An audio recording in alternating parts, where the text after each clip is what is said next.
I want to take a look at estimating limits by just looking at a graph. I'm going to start at x equals -2. I want to just look at that point right there. And when you get close to x equals -2, it looks like the function value is down here around -1. In fact, when I let the machine calculate for me here, it says, yeah, my left-hand limit is -1, my right-hand limit is -1.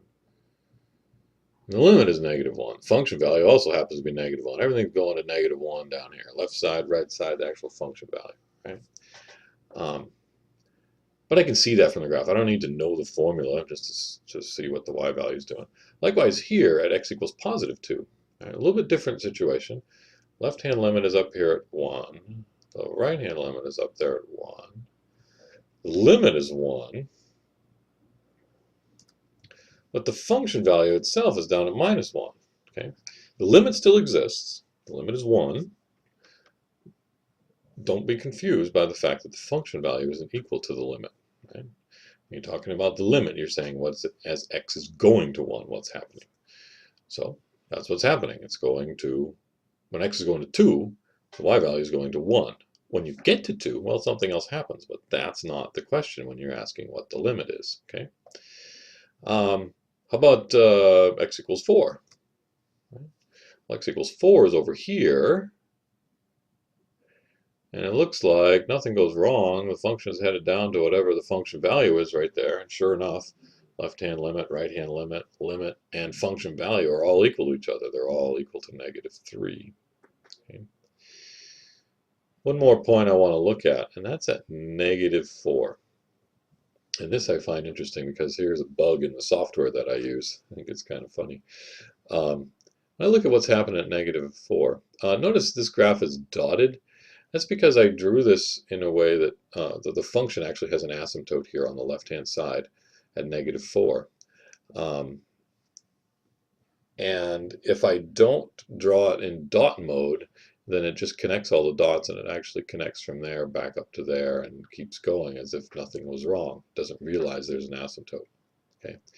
So anyways, drawn in dot mode, connect the dots. This is an asymptote headed down to -infinity there. Okay.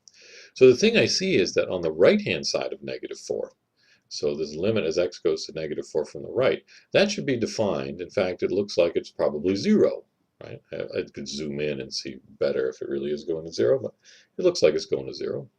On the left-hand side, however, this function is headed down to -infinity. So the left-hand limit does not exist. The right-hand limit is equal to 0. This is all as x goes to -4. So as x goes to -4, left-hand limit doesn't exist. As x goes to -4, the right-hand limit is 0. So as x goes to -4, the limit doesn't exist. If the left and right are doing different things, then this is different. So I'm going to type this -4 here and watch what the computer does.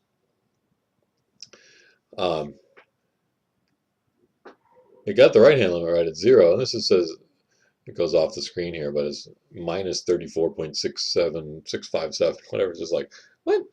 Well, apparently what the software is doing here is it's plugging in values of x closer and closer. Maybe it has a particular value that it plugs in and says, well, this is going to be close enough. Well, apparently it wasn't close enough because it thinks that this function is close to -34. Well, it gets to -34, and then it keeps on going right down to -infinity. So anyway, you and I can see that where the calculator or the computer here can't. But limits, right? Looking at a graph, you're looking at what are the y values doing as x is getting close to whatever x value you pick, right? Don't be confused when the function does something different at that x value.